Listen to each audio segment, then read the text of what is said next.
చూసుకుంటే కాంగ్రెస్ నుంచి వెళ్ళి అందరికి తెలుసు విఎన్ఆర్ నరేందర్ రెడ్డికి ఇచ్చారు.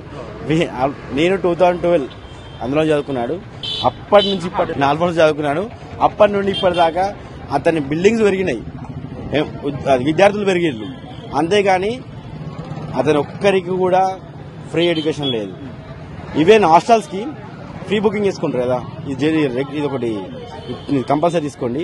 నేను జరిగింది చెప్తున్నాం. మా ఇంకో కొలిక్కి మా కొలిగ్ వాళ్ళ పాపని అడ్మిషన్ తీసుకెళ్లారు. సేమ్ అదే ఆల్ ఫోర్స్ అడ్మిషన్ ఫీ తీసుకున్నారు. వాళ్ళ ఒక 3-4 క్యాంపస్ ఉంటాయి.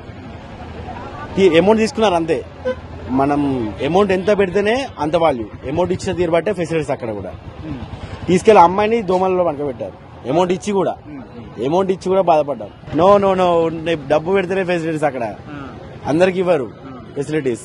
ఎవరు ఎంత 1,00,000 పెట్టినా ఒక రకంగా ఉంటుంది, 25,000 పెట్టినా ఒక రకంగా ఉంటుంది. అది ఒక హాస్టల్ కాదు. ఇంకో విషయం చెప్పాలంటే ఒక జైలే అది. అక్కడ ఉన్న వార్డెన్స్ కూడా వాళ్ళ బిహేవియర్ గానీ ఒక ఖైదీలు చేసినట్టు చేస్తారు.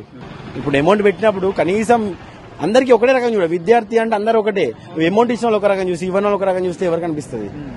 అందరికి ఒకటే రకమైన చదువు చెప్పాలి. అలాంటి అందరిని ఒకటే ట్రీట్ చేయాలి కదా.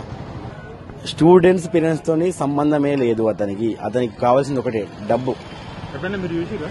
నేను 2 years లో 2 times జస్ట్ క్యాజువల్ వచ్చి అట్లా వెళ్ళి జస్ట్ వాళ్ళ ఆఫీస్ రూమ్ ఉంటుందా జస్ట్ డిస్కస్ చేసుకుని వెళ్ళిపోవడం అంతే. 2012 అంతే. 2 times అట్లా వచ్చాడు వెళ్ళిపోయాడు అంతే. అండ్ మళ్ళీ ఎవరికైనా మాకు కూడా ఇంకొక రిఫర్ చేయాలంటే మా దగ్గర ఉన్న అన్నదమ్ములు ఆ స్కూల్కి పంపించాలంటే మాకు తెలిసి మేము ఎట్లా పంపిస్తాం? తెలిసి మేము ఎట్లా ఇస్తాం మళ్ళీ.